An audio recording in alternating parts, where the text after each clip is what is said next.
Il y a des jours où le bruit de la porte s'allume suffisamment pour perturber une pièce prudemment construite.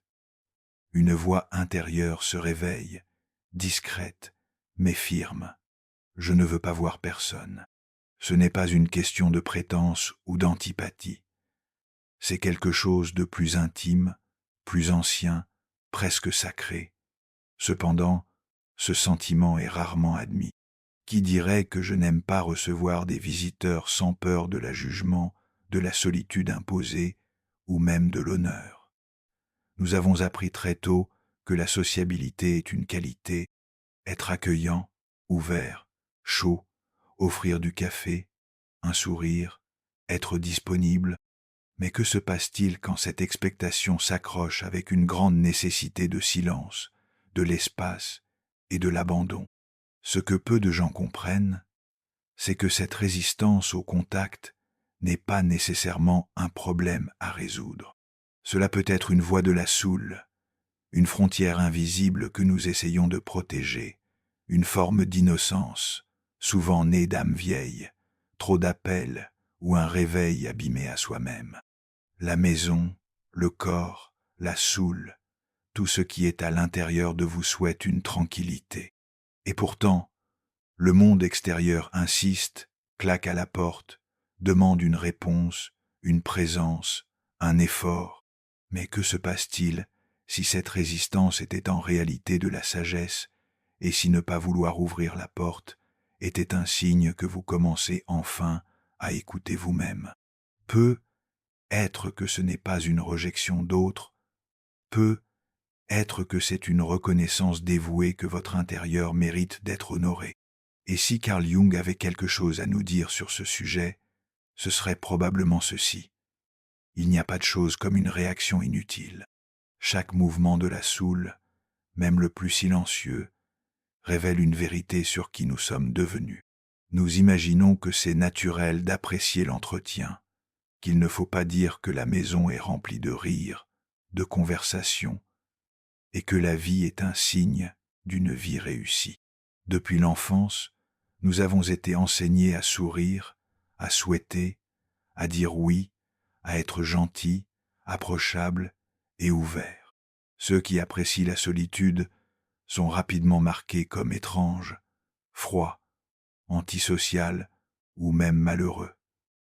Mais ce qui n'a jamais été dit est qu'il y a un autre souffle, celui de jouer un rôle qui ne vient pas du cœur, celui de forcer soi-même à mettre un bon visage quand vous rêvez de la silence.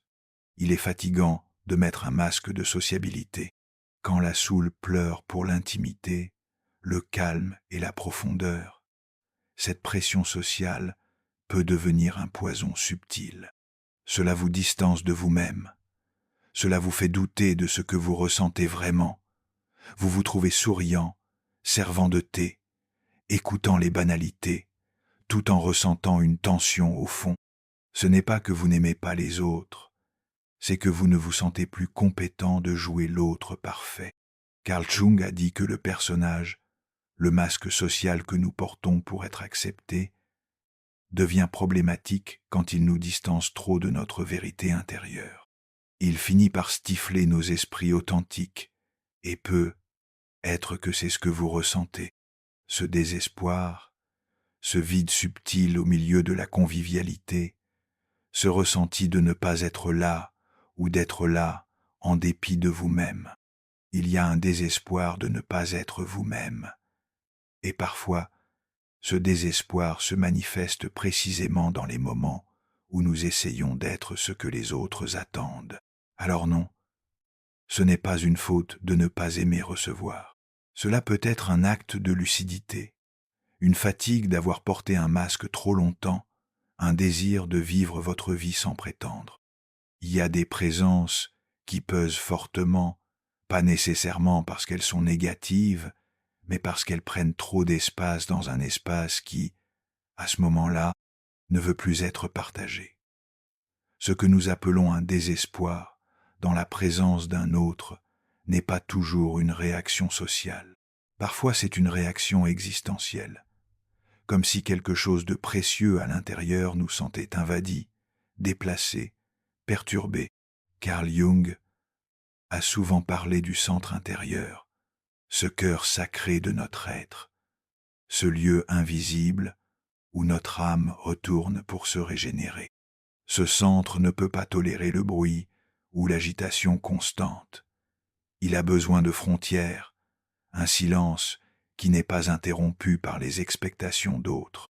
Mais dans nos vies modernes, tout pousse vers l'extérieur, performance, visibilité, disponibilité constante. Refuser la présence d'un autre devient presque une erreur morale. Et pourtant, chaque fois que vous ressentez cette tension quand quelqu'un entre dans votre maison, ce n'est être pas une réaction de rejection, c'est un mécanisme de protection. Recevoir quelqu'un ouvre un espace, offrant du temps, de l'attention et de l'énergie. Et il y a un moment dans la vie où ces ressources deviennent précieuses, presque sacrées. Lorsque l'autre arrive sans inviter, hors d'harmonie avec votre état intérieur, ils ne deviennent pas volontairement une intrusion, pas un ennemi, mais un désaccord, une dissonance. Et c'est là que la déconforte commence. Parce que votre âme perçoit le gap entre ce que vous avez besoin et ce que la situation demande. Reconnaissant cela n'est pas un acte de selfishness, mais un acte de lucidité. Cela signifie de reconnaître que pas tout peut entrer dans votre espace intérieur comme il l'était parce que vous avez changé, parce que votre paix a devenu plus importante que d'apparaître aimable. Jung a dit que le chemin vers l'individuation, ce processus de devenir soi-même, inévitablement implique la nécessité de s'enfuir, de déterminer, de choisir ce que l'on laisse entrer. La déconforte n'est pas une faiblesse, c'est une alarme gentille, une connaissance du corps et de l'âme qui siffle. Ce moment est le mien. Je garderai ce silence. Je protégerai ce centre. Il y a une raison pour laquelle certaines personnes ressentent leur cœur proche quand quelqu'un claque sur leur porte. Ce n'est pas une réaction sociale, c'est symbolique. Parce que pour Jung, la maison est beaucoup plus qu'un endroit physique. C'est une image de l'esprit, une métaphore vivante pour l'âme humaine. Chaque pièce, chaque coin de notre maison représente un aspect de notre intérieur. La pièce vivante, ce que nous montrons au monde, la chambre, notre intimité, le château, notre inconscient, nos ombres oublies, le château, nos souvenirs, nos aspirations repressées. Et quand quelqu'un entre dans notre maison, ils entrent symboliquement dans notre monde intérieur. C'est pourquoi certaines personnes ressentent l'attention, même discrète, à l'idée d'accueillir quelqu'un. Ce n'est pas une hostilité, c'est une conscience. Je ne veux pas être invadé. Vous ne laissez que quelqu'un dans une cathédrale. Pourquoi feriez-vous cela dans l'espace sacré de votre âme? Accueillir les gens dans votre maison n'est pas neutre. Il mobilise notre énergie, notre attention et parfois notre vulnérabilité. Certaines personnes ont une présence légère et respectueuse. D'autres prennent tout l'espace, et votre corps le connaît avant que vous soyez même au courant de cela. Il s'arrête, se tense, se protège. Carl Jung a appris que les symboles parlent une langue que l'âme comprend sans mots, et dans cette langue, votre maison, votre vraie maison, est un sanctuaire. Ce n'est pas une scène pour impressionner, ni un théâtre pour s'amuser. C'est un temple. Et quand l'âme commence à se réparer, elle devient plus sélective. Elle ne veut plus être perturbée par des choses superficielles. Elle choisit la profondeur sur la distraction. Alors si vous ressentez cette résistance à ouvrir votre porte, écoutez-la. Ce n'est pas une volonté, c'est un signe, un rappel gentil mais ferme que votre espace intérieur doit être préservé, pas à cause de la selfishness, mais à cause de la self-amour. Nous confondons souvent l'introversion et l'égoïsme, mais ce sont deux réalités très différentes. L'égoïsme est la peur du jugement, la peur de faire de l'erreur, de distraire, d'être vu. L'introversion n'a pas peur du regard des autres. Elle choisit simplement un autre rythme, une autre direction. Les introverts ne s'échappent pas du monde à cause de l'anxiété. Ils se distancent de le faire pour se retrouver. Ils n'ont pas besoin que les gens se sentent vivants.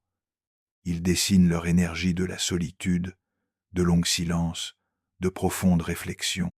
Carl Jung, lui-même un introverte, valuait cette orientation de l'énergie vers l'intérieur. Il a vu l'introversion non pas comme une faiblesse à corriger, mais comme une forme d'esprit naturel, un mouvement vers le centre de l'esprit. Et pourtant, dans une société qui vale l'extroversion, la performance et l'interaction constante, les introverts sont souvent mal entendus. Ils sont encouragés à sortir de leur chaleur, à s'ouvrir plus, à faire un effort. Mais ils sont souvent ceux qui font l'effort eux-mêmes en mettant en place du bruit, des discussions superficielles et des réunions sans âme. Ce n'est pas qu'ils détestent les autres, c'est qu'ils cherchent quelque chose d'autre, une autre qualité de connexion, un vrai, profond échange, sans masque ou obligation. L'introversion est un appel vers l'intérieur, un appel à écouter, à ressentir, à penser. Au contraire, il invite discernement, lenteur et sincérité. Et quand quelqu'un dit « je n'aime pas les visiteurs », il peut être un signe qu'ils ont appris à honorer cet appel et ne veulent plus se forcer dans des dynamiques qui les distancent d'eux-mêmes. Cette choix n'est pas un renouvelage, c'est une réorientation vers ce qui les nourrit vraiment, vers la profondeur plutôt que la dispersion, vers ce qui est essentiel. Et si à ce stade de votre vie, vous ressentez cet appel à l'intérieur, sachez que vous n'êtes pas seul et vous n'avez rien à justifier. Votre besoin pour la solitude n'est pas une anomalie. C'est la preuve que vous commencez à vous respecter. Il y a une solitude qui pèse sur nous, celle que nous endurons. Et il y a une solitude qui nourrit, celle que nous choisissons, dans une société qui glorifie le contact, la vitesse et l'overstimulation. Choisir de se retirer peut sembler étrange, suspicieux et même triste. Mais ceux qui ont vécu des tempêtes, des repoussées, des partenariats et des années de l'oubli de soi-même, savent qu'il arrive un moment où la soule demande l'emploi pour se réparer. Pas un vide de sens, mais un vide de bruit, un vide d'attention, un vide d'obligation. Ce silence que vous cherchez n'est pas une anomalie, c'est une médecine. Et il ne vient pas d'une rejection du monde, mais d'une profonde nécessité pour la réintégration, la nécessité de revenir à soi-même, à votre respiration, à votre centre. Carl Jung a écrit que l'individuation, ce processus de devenir soi-même, ne peut pas se passer sans une certaine isolation, non pas pour échapper à la réalité, mais pour créer un espace puissant suffisamment pour que votre vraie voix s'émerveille. Dans la solitude choisie, quelque chose de mystérieux se passe. Les pensées deviennent plus claires, les vieilles blessures resurfacent mais sans crier. Nous apprenons à rester avec nous-mêmes, non pas en tant que punition, mais en tant qu'encontre. Et si vous ne pouvez plus rester aux visiteurs, à la conversation ou à l'intrusion, ce n'est pas nécessairement parce que vous êtes antisocial. Cela peut être parce que vous êtes en récupération, une récupération discrète mais essentielle spirituelle. Vous avez passé des années étant disponible à tout le monde, disant oui quand vous pensiez non, écoutant quand vous aviez besoin de silence. Et maintenant, c'est votre âme qui vous appelle à revenir, à retourner à la simplicité, à l'essentiel, à vous-même. La solitude n'est pas une punition, c'est un sanctuaire. Et dans ce sanctuaire, vous commencez à vous rétablir, à se réconcilier, à se retrouver à nouveau. Il y a une forme d'hospitalité qui est fatigante, celui qui n'est pas de joie, mais de peur. Peur de désappointement, peur de ne pas être aimé, peur d'être jugé comme selfish, froid, fermé. Alors, nous ouvrons la porte, nous sourions, nous faisons du café, nous sommes bienvenus. Encore, toujours, même quand l'âme crie en silence. Pas aujourd'hui, je n'ai plus de force. Carl Jung a exploré profondément ce que nous appelons l'ombre, cette partie de nous-mêmes que nous repressons, mais qui s'est manifestée différemment. Fatigue chronique, irritabilité, douce tristesse, perte de sens, et dans l'ombre du genre, l'homme accueillant, disponible, souvent cache une vérité difficile, celle d'oublier soi-même, une vieille habitude de dire oui à d'autres pour faire face à l'ombre ou éviter de faire face à la douleur. Dans ce cas, l'obtenir devient automatiquement un rôle social. Nous nous adaptons trop, nous dépassons les expectations, nous nous plaisons, mais à quel prix? En nous dénonçant constamment, nous devenons étrangers de notre propre maison. La maison s'arrête de devenir un refuge, de devenir une scène, et chaque visite devient un enregistrement de plus en plus où nous jouons un rôle que nous ne voulons plus embatter. Le parler alors devient un acte révolutionnaire, pas contre l'autre, mais un geste de réintégration. Je suis ici, je ressens, j'ai des limites, et j'ai le droit de les honorer. L'ombre de l'homme accueillant est cette partie de nous qui oublie soi-même en croyant qu'on est aimé. Mais aimer les autres sans aimer nous-mêmes est donner d'un vide. Et plus tôt ou plus tard, ce vide demande une réparation. Ce n'est pas votre devoir de dire toujours oui. Ce n'est pas votre mission d'être toujours disponible. Votre paix intérieure est aussi précieuse que la joie des autres. Et parfois, la meilleure forme de bien-être est de se baisser vers vous-même. Il y a un moment dans la vie où dire non devient un acte de libération. Pas une rejection, mais une affirmation. Pas une fermeture, mais une protection. Parler sans justifier soi-même, sans s'excuser, sans torturer soi-même intérieurement est une compétence rare, et cependant, elle est essentielle à la maturité. Nous avons été conditionnés à croire que refuser est douloureux, que mettre un limiteur signifie être violent, proche et selfish. Donc, nous ouvrons la porte, nous accueillons les gens délicatement, nous mettons sur un visage courageux, et nous nous distancions.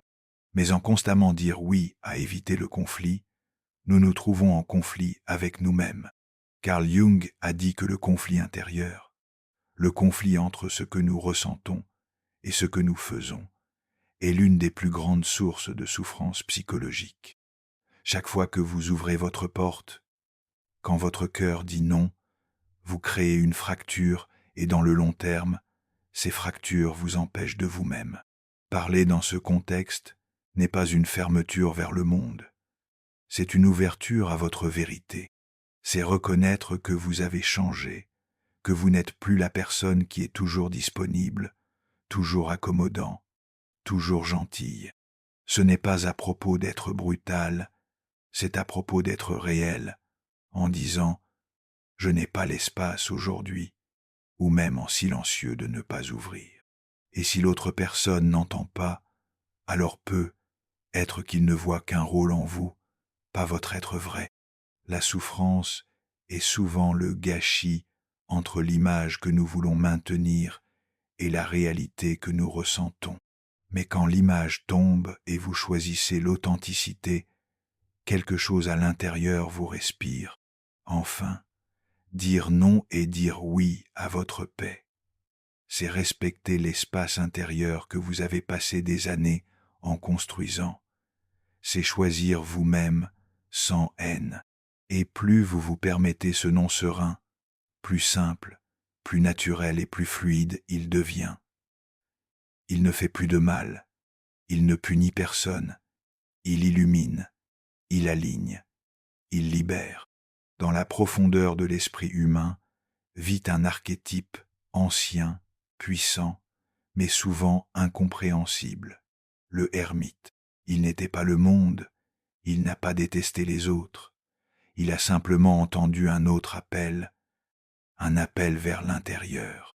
Carl Jung considère les archétypes comme des images universelles présentes dans chacun d'entre nous, traversant les siècles et les cultures. Et le ermite, dans cette perspective, représente le moment dans la vie où l'âme ne plus cherche la quantité de connexions mais leur vérité. Le ermite ne parle pas pour remplir le silence. Il ne s'éloigne pas d'un désir, mais d'entendre quelque chose que le bruit du monde prévient d'être entendu. Il n'est pas malheureux, il est lucide, il n'est pas seul, il est concentré, il n'est pas fermé, il est profond. Et peut être que c'est cet archétype qui commence à s'émerger dans vous, cette partie de vous qui ne peut plus tenir des visites sans sens, qui ne veut plus jouer des rôles, qui ne cherche pas de distraction mais de résonance. Dans les traditions spirituelles anciennes, le ermite est toujours une figure de la sagesse. Il connaît les chemins du monde, mais choisit le chemin du silence. Il a aimé, perdu, servi, souffert, et il a compris que le vrai trésor n'est pas à l'extérieur. Alors, il s'envoie, non pas pour disparaître, mais pour se trouver. Et ce qu'il découvre dans ce silence devient une lumière pour d'autres. Jung a dit que le processus d'individuation, de devenir qui nous sommes vraiment, nécessite un moment de solitude. C'est là que nous distinguons nos vrais désirs de ceux que la société nous a implantés. C'est là que nous entendons la voix de l'essence, ce centre intérieur, stable, profond, inaltérable. Si vous vous sentez de plus en plus attiré par le calme, par le renouvelage, par le silence, ce n'est pas une faillite, c'est une transformation. Vous ne vous fermez pas, vous descendez en vous-même. C'est là que les vérités simples deviennent évidentes à nouveau, où rien n'est pressant, rien n'est forcé, rien n'est brillant, mais tout est bien.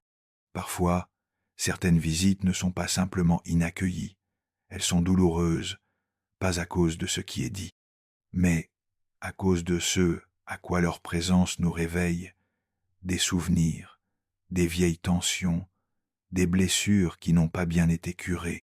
Parfois, une voix familiale, un geste, un goût de cuisine, un moyen de parler sont suffisants pour amener à la surface une époque que nous pensions être terminée. L'esprit, par contre, n'oublie rien dans certaines présences, même sans vouloir réouvrir des chapitres que vous avez fermés attentivement. Carl Jung a dit que ce qui n'est pas conscient retourne en forme de destinée. Et souvent, c'est dans la banalité d'une visite familiale, un repas semblablement innocent, que l'ombre resurface, une tension dans l'air, un regard jugemental, un ton condescendant, un silence fort.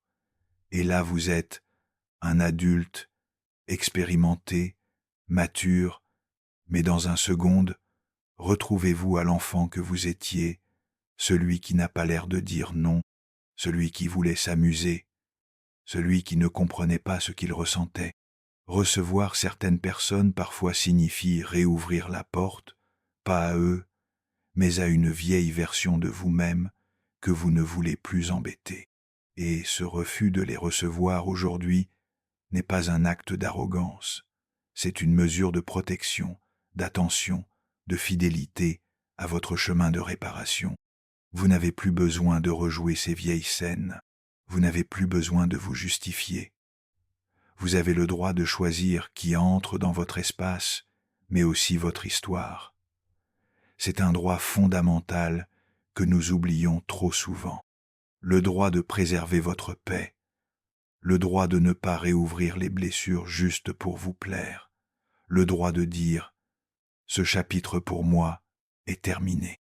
Et si certaines personnes ne comprennent pas, ce n'est pas à vous de les éduquer, c'est à vous de vous protéger. Votre maison n'est pas un musée du passé, c'est un sanctuaire pour l'avenir. Et seulement ceux qui respectent notre paix méritent d'y entrer. Il est parfois difficile d'admettre que d'autres nous embêtent, pas parce qu'ils sont intrusifs, mais parce qu'ils reflètent quelque chose que nous ne voulons pas voir. Chaque être humain que nous rencontrons s'apparaître comme un miroir, et certains miroirs ne sont pas étonnants. Ils montrent nos tensions, nos shortcomings, nos contradictions, nos désirs repressés.